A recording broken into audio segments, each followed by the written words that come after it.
I wake up as early as 4:50, do all the chores, all the prayers and all of that, and I hit the road by 6:50. Get to work before 7:30. Classes start by 8 and I go home. We close by 4, and by the time I'm getting home is 5. Is my day not spent? Is that not foolishness? See then that you walk circumspectly, not as fools. This person gives you break time because you're using your time to build his vision. He gives you his your break time. He tells you when to resume, when to wake up, because you have to wake up to be early to be able to meet the time. Your time is controlled by another person's vision. Your time is limited. When the Bible says, see then that you walk circumspectly, not as wise, but as I said, not as wise. Okay, see them that you walk circumspectly, not as fools, but as wise. Giving your time to another person to manage for you for 5 decades is foolishness. Is foolishness.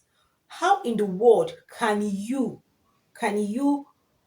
spend the whole of your youthful life doing one thing? And I bet you a lot of persons are not even happy, but they're stuck because they don't know, if I live here today, I won't have this daily droppings and all of that. But let me tell you something, every life, every vision has its challenges. So if you really want to move, you just have to move. So somebody to control your time for 5 decades is foolishness. When the Bible says, not as fools, but as wise, redeeming the time. How do you redeem your time? As if my lipstick has finished. I'll just have to rub it. It's one of the freedoms I enjoy doing. Don't mind me. You won't understand what it means to be so free because I can't imagine myself. I've done this for 2 decades. I remember at some point I couldn't even travel. Yes, because I knew that okay, if I had to travel, I'll spend some time. I want to do this and that. I didn't even have time for my side business, what I call side business. Now the side business is the main business, and what was the main business is no longer there. So I couldn't travel. I had to wait till school closed. We dismissed for the term before I had to hit the road. Because I knew that if I hit the road, I was surcharged and then the classes, a lot of things. It was just so much. It was just so much. So my time was being controlled. My youthful life is, in short, 2 decades of my life have been spent for somebody else's vision. And the cash is not tallying up now. It's not matching up. The people there, the 5 persons in my place of work have nothing to write home about. They might like the way they are, but I don't want to look like them. I don't want to look like them. Apologies to them wherever they are, but there's nothing to write home about their life. I think I do prefer what I'm doing right now. I might not see the end of it, but it's okay with me. You give your time to somebody else's vision for 5 decades, and yours is a side hustle. It sucks because they give you holidays, they detect when you wake up. What am I even talking? You wake up as early as 4, depending if you're a family man or whatever it is, or as early as 4 or 5. You do the house chores if you're a woman. Then you hit the road, and then work starts for us. Work starts by 7, and oh my god, it starts by 7, and then my youthful life virtually, that was one of the things that caused me very apprehensive. I had mind to quit by December to see, okay, let me push this. But there was that urge in me, there was that inner pushing me to just quit, to just let it go and all of that. And I just had to throw in the towel because I realized I was not moving. Yet the system was moving, but I was not moving. I was stuck in a particular point. So imagine spending 4 decades of even 5 decades of your life to build somebody else's vision. I think it's common sense to realize, to know that you have to do something that will give you daily income, or strive to establish something that can give you daily income, that's sitting down to under somebody's tuition and then wait to gain something monthly.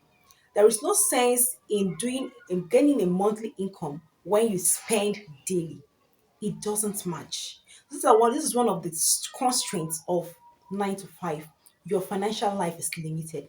There are things you can't even enjoy. Me and you know it. There are things you can't enjoy. Most people, for example, I worked as a teacher for long. the five top persons in my school, because I know that anywhere you are, the five top persons is a prototype of what you're going to look like in the near future. Their lives were nothing to write home about. They might be in their best, but that is not the best I want for myself. So their life was nothing to write home about.